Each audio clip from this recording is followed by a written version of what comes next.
कि एक तो हमारी 1 डे की होती है फास्टिंग की रिपोर्ट, राइट? Correct. और एक होती है हमारी HbA1c। Number 1, sunlight exposure is very minimal.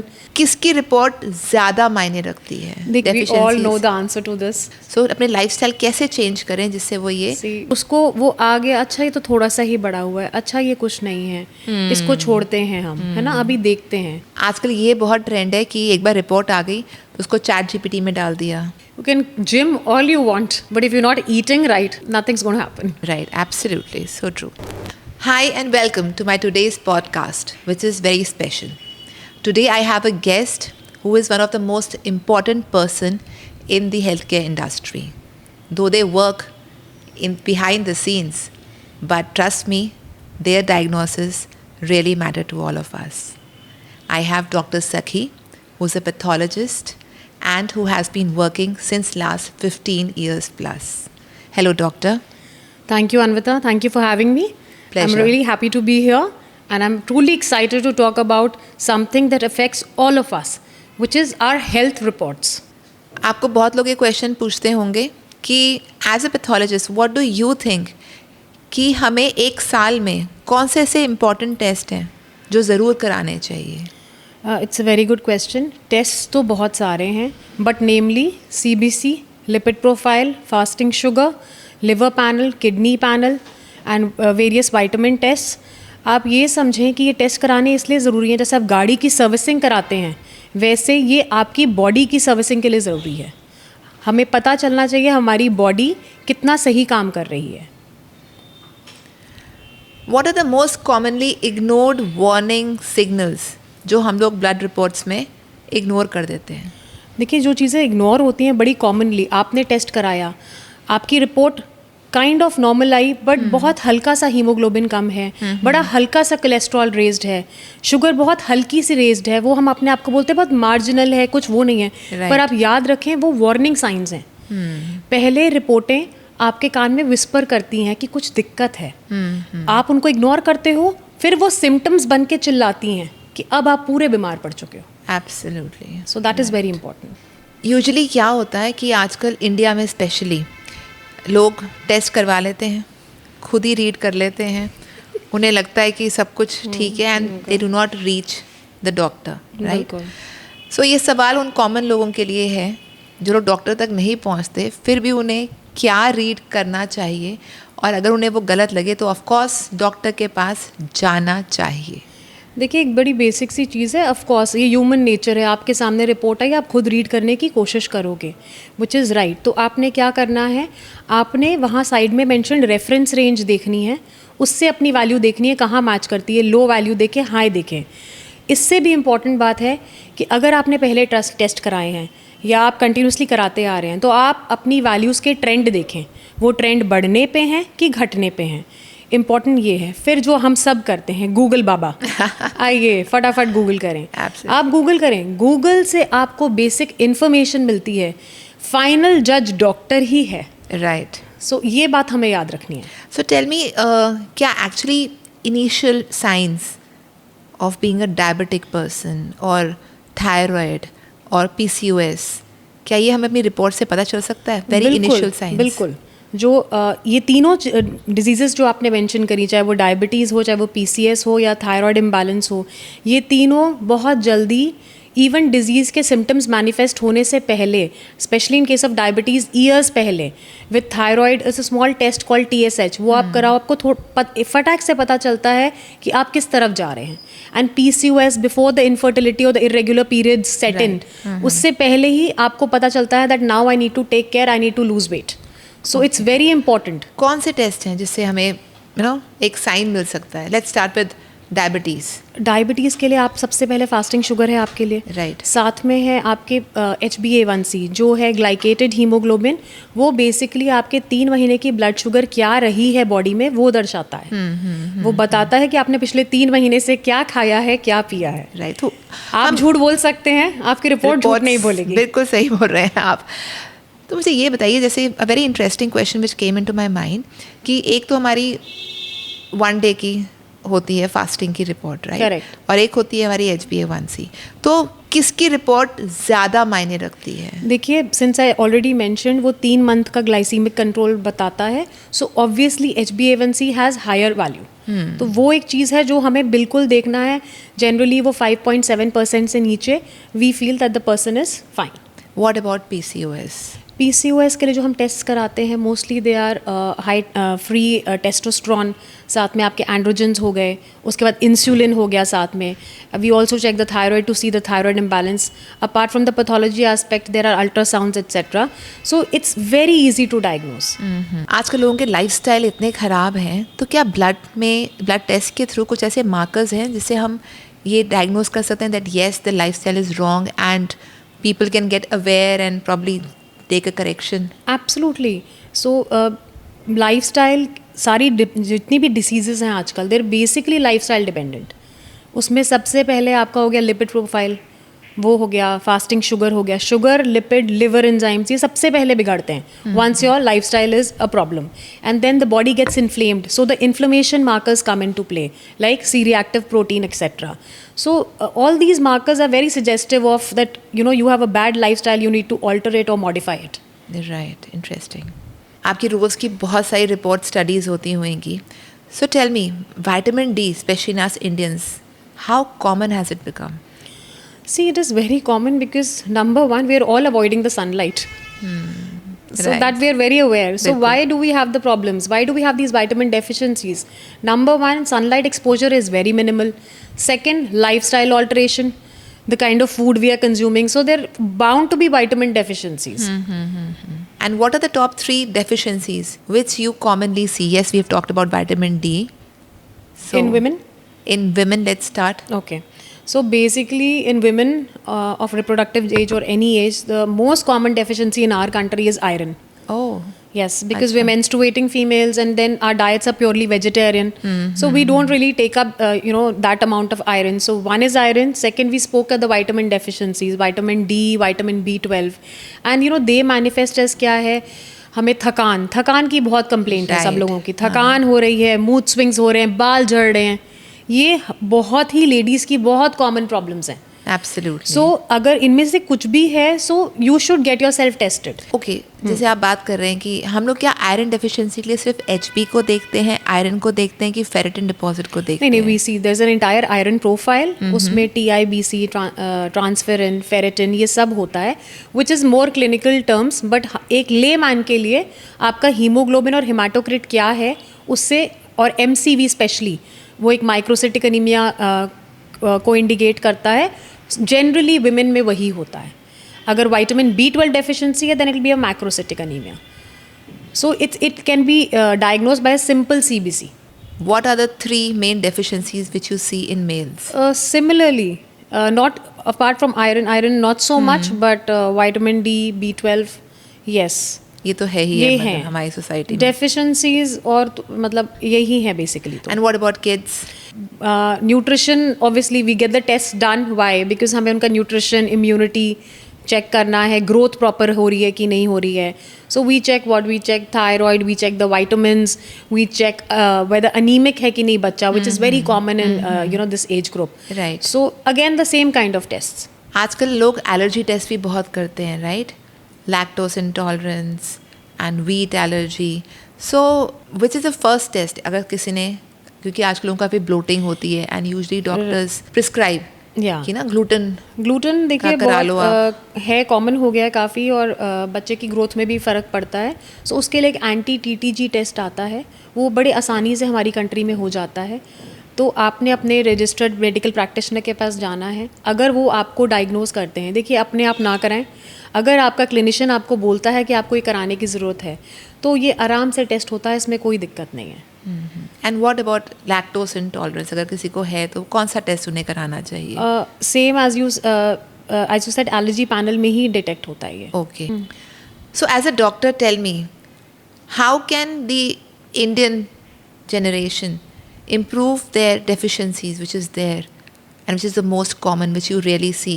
So अपने lifestyle कैसे change करें जिससे वो ये we all know the answer to this. Exercise, I guess. Just nothing, a 30 minutes walk. I'm sure you say that. And something in the diet is portion control that we've Right. all learned. See, I read somewhere you cannot out exercise a bad diet. Right. And that is very true. आप जितना मर्जी exercise कर लें, बिल्कुल. एक बुरी diet को आप कवर नहीं कर सकते. So the first thing you need to do is improve your diet. And of course I think timings also, timing, food timings, definitely. हम इंडियंस का यही है कि सब लोग जब तक घर नहीं आते तब तक पूरा घर खाना नहीं खाता. And usually dinners happen at 9, 9:30, 10. Correct. Which is bad for our system. We need to realize this. Right. Right? And alcohol. How do you really see alcohol and See, all its studies effect? indicate that alcohol is basically, it causes a lot of inflammation in your body. We just say कि it's just 30 ml, 60 ml, whatever it is. उससे recover करने में ही body को almost a week लग जाता है. Right. सो जो भी आपकी प्रोग्रेस फॉरवर्ड होती है, it sends you back. So of course alcohol should be avoided. Right. So when we come to testing, कहा जाता है कि कम से कम 12 घंटे की फास्टिंग होनी चाहिए Correct. टेस्टिंग से पहले. Right. Right? So why is this? How important is this? See, as far as fasting is concerned, one thing everyone needs to know is fasting is not required for all the tests. आपको जो भी test prescribe किए गए हैं उसमें से generally आपका fasting blood sugar and lipid profile के लिए फास्टिंग चाहिए होती है. बाकी आपके वाइटामिन टेस्ट हो गए या थायराइड प्रोफाइल हो गया या CBC हो गया, इनके लिए अननेसेसरी फास्टिंग ना करें. Okay. And most important thing is, जब आपको फास्टिंग बोली गई है तो उसमें ये नहीं कहना डॉक्टर साहब मैंने सुबह सिर्फ चाय ली थी. 12 घंटे फास्टिंग मतलब maximum you can take is a sip of some water and that's about it. No चाय, नो दूध and saying it's fasting, no. Because अगर आप एक हैवी मील खाओगे तो नेक्स्ट डे आपके रिपोर्ट्स में वो असर पड़ेगा. Yes. So you have to be very careful and unnecessary fasting ना करें जस्ट बिकॉज टेस्ट कराने और आज मैंने नहीं खाना. नहीं, talk to your doctor, ask them. अच्छा, ये क्यों होता है that lab to lab reports vary करती हैं आजकल? Why is this? Very very pertinent and interesting question, क्योंकि ये हमारे साथ बहुत होता है. पेशेंट आता है, जी हमने फ़लाँ लैब से कराया था, ये रिपोर्ट आई थी, इधर लैब से कराया था, ये कराई थी. आपको एक बहुत इंपॉर्टेंट चीज़ याद रखनी है कि हर जगह मशीनरी अलग है, रिएजेंट्स अलग हैं, केमिकल्स अलग हैं, उनके रेफरेंस रेंजेस अलग हैं. You cannot compare apples and oranges. Right. You have to make sure that the reference ranges, the methodology, everything is same.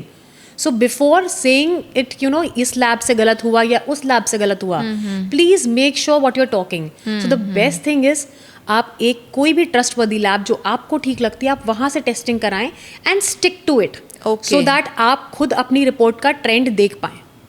Okay. आजकल ये बहुत ट्रेंड है कि एक बार रिपोर्ट आ गई तो उसको ChatGPT में डाल दिया एंड वहाँ से पूरा रिपोर्ट का एनालिसिस कर दिया. बिल्कुल. So how true is that? Can be actually depend upon AI? Yes, so I will answer your question. देखिए, it is very human to do it. अगर मुझे भी कोई चीज़ नहीं पता किसी टॉपिक के बारे में, मैं भी करूँगी. But it comes with the caution for the sake that ये जितनी भी चीज़ें आप कर रहे हो वो सिर्फ आपको नॉलेज दे रहा है. देखिए, कोई बंदा डॉक्टर बनता है, वो 12-13 साल की पढ़ाई के बाद उसने क्या पढ़ा? कुछ तो पढ़ा होगा 13 साल में, कुछ तो नॉलेज ली है. बिल्कुल. तो वो जो आपकी नॉलेज है वो खाली एक रिपोर्ट, एक वैल्यू से नहीं आइडेंटिफाई होती. उसके साथ हमें कोरिलेशन करना पड़ता है, आपके क्या सिम्टम्स हैं, क्या हिस्ट्री है, पेशेंट की पूरी चीज़ को हमें देखना पड़ता है. So we have to correlate both the things, the lab values as well as what is happening to the patient. And probably the patient, and this is what we did medicine for. Yeah. And this ChatGPT or you are not going to do. So Google Baba से दूर रहें. Right. Because according to Google Baba तो almost everyone is going to die. Or it's a life threatening condition. Right. So so it's better that we go to a doctor yes, and get ourselves diagnosed. Please do. Right. अच्छा, क्या ऐसा हो सकता है कि you are unhealthy but आपकी reports सही आ रही हैं? It's possible in a few cases. See, what happens is that because of your lifestyle and everything, sometimes the body is still undergoing the process and it's too early for the reports to change. Okay. It's very early stage of the disease. तो आपके body में inflammation तो है, problem तो है, but it's still not manifested. So that is a sign कि अगर आप अभी इस stage पे lifestyle modification करते हैं तो you can go back to normal. So don't think that if your reports are perfect, you are fine, because a lot of people have sleep issues, stress issues, and Right. all that kind of translates into body problems. Yeah, I think हम कभी-कभी देखते हैं we can see that in the body, in their walking style, on their face, water retention arms में, Correct. Fingers में, पर report में कुछ Reports नहीं are आता normal. And we just ignore this. Correct.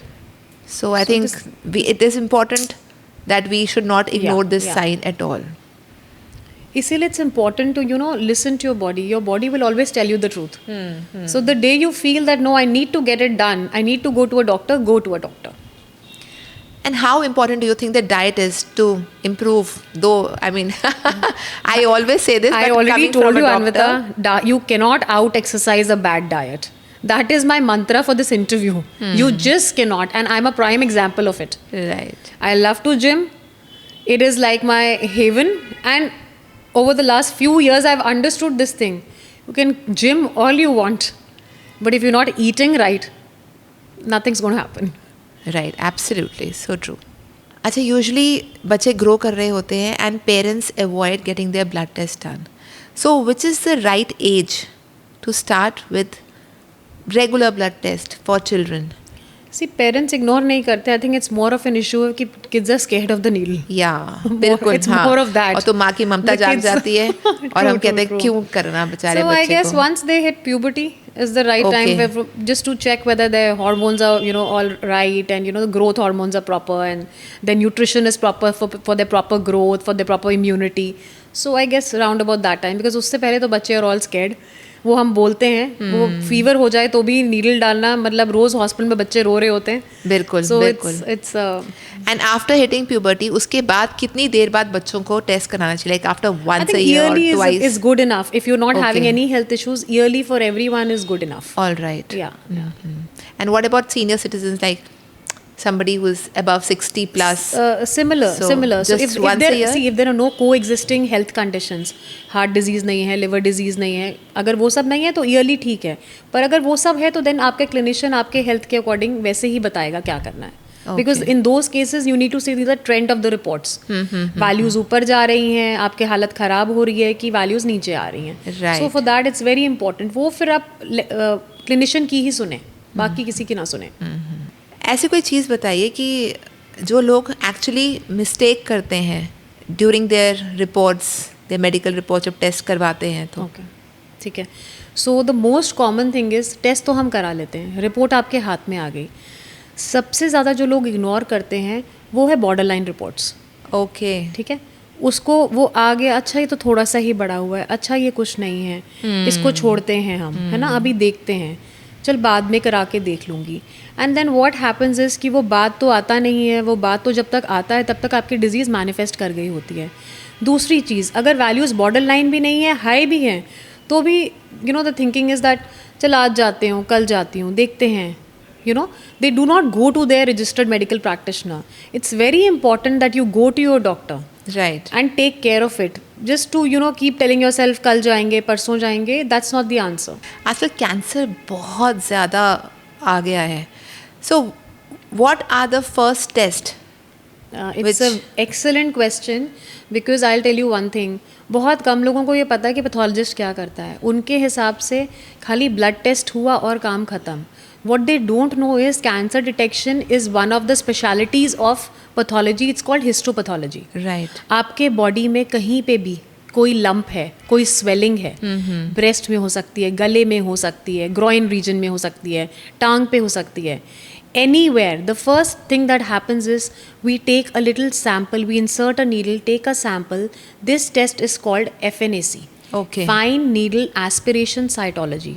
उसमें से हम थोड़ा सा मटेरियल लेते हैं, उस मटेरियल की प्रोसेसिंग होती है, we view it under a microscope and tell you whether it is benign, मतलब कैंसर नहीं है, या वो मलिग्नेंट है, मतलब कैंसर है.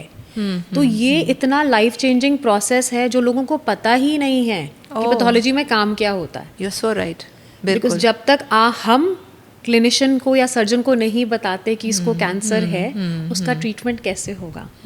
सो सबसे इम्पॉर्टेंट है कि याद रखें, आपको कहीं भी लंप फील हुआ या कुछ भी आपके अनएक्सप्लेन्ड वेट लॉस हो रहा है, सडनली आपका वेट बिल्कुल गिर गया, आपको बहुत फटीग हो रहा है, बोन पेन हो रहा है, ये सब चीज़ें नज़रअंदाज ना करें, अपने डॉक्टर के पास ज़रूर जाएं. ब्लड टेस्ट कुछ भी ऐसा नहीं होता, ऐसे नहीं, करवाते हैं कई टेस्ट, ब्लड में भी कैंसर मार्कर्स होते हैं, डेफिनेटली होते हैं. कुछ लोग रूटीन पैनल में वो भी कराते हैं, Right. बट जनरली उनकी अगर ऐसा आपको कोई सिम्टम नहीं है तो ज़रूरत नहीं है. But yes, as for women lump एक चीज़ है, अगर आपको कहीं फील हो रहा है, बहुत छोटा सा प्रोसीजर है 2 मिनट का, आप या तो बायोप्सी है या FNSE है, आप कराएं and you will be sorted, आपकी स्ट्रेस खत्म हो जाएगा. पर ऐसा हो सकता है कि जैसे आपको कहीं भी बॉडी में एक लंप हो बट वो आपके ब्लड टेस्ट में ना आ रहा हो, ऐसा भी होता है? यस, अगर लंप बिनाइन है, अगर मलिग्नेंट नहीं है तो कोई प्रॉब्लम नहीं है, yeah. तो उससे सिर्फ आप एक्सेशन बायोप्सी से आप उसको निकाल सकते हैं, सर्जन निकाल सकते हैं, you will be fine. But अगर वो मलिग्नेंट है और वो आप कैंसर मार्कर्स आपकी बॉडी में प्रोड्यूस कर रहा है, वो तभी डिटेक्ट, तभी वो ब्लड रिपोर्ट में आएगा ही आएगा. आएगा. राइट, एंड इनिशियल स्टेजेस में भी आ जाएगा वो. Yes. When we take a biopsy, even if we take a small biopsy, एक FNSE होता है, एक biopsy होता है. So we also do biopsies. So biopsy में we can see the cells and we can tell कि ये benign है या pre-malignant है. Pre-malignant मतलब ये malignancy बन सकता है. करेक्ट, वो भी हम बता सकते हैं. अच्छा, वाओ, दैट्स इंटरेस्टिंग. सो उसको हम डिस्प्लेजिया कहते हैं. तो उसके 3 स्टेजेस रहते हैं, या तो वो बिनाइन है या डिस्प्लास्टिक है या मलिग्नेंट है. मलिग्नेंट मतलब वो पूरा ही कैंसर बन चुका है. ओके. सो ये भी फ़ायदा है कि अगर आप जैसे ही कराओगे तो आप बच सकते हो. अगर वो प्री मलिग्नेंट स्टेज में है तो आपको मलिग्नेंसी नहीं होगी. So please go to your doctor. Right. आजकल विमेन में कैंसर बहुत रैपिडली स्प्रेड हो रहा है. So what are the basic test which a lady should get done? See, very important and a very good question is कि हर बंदे को, हर लेडी को साल में 1 बारी या 2 बारी पैप स्मीयर ज़रूर कराना चाहिए. Please go to your gynaecologist. आप उनसे मिलें, वो आपका पैप स्मीयर लेंगे एंड उस पैप स्मीयर को हम स्टडी करते हैं and then we can tell अगर आपको इन्फेक्शन है, करेक्ट, या आपके हार्मोन्स कम हो रहे हैं. उसमें भी पता चल जाता है कि सेल्स चेंज हो जाते हैं, उनकी टाइप चेंज हो जाती है, या फिर आपको कैंसर बन रहा है. Oh, okay. There are so many women I see, they lose their lives to, cervical cancer. Absolutely. It's totally preventable.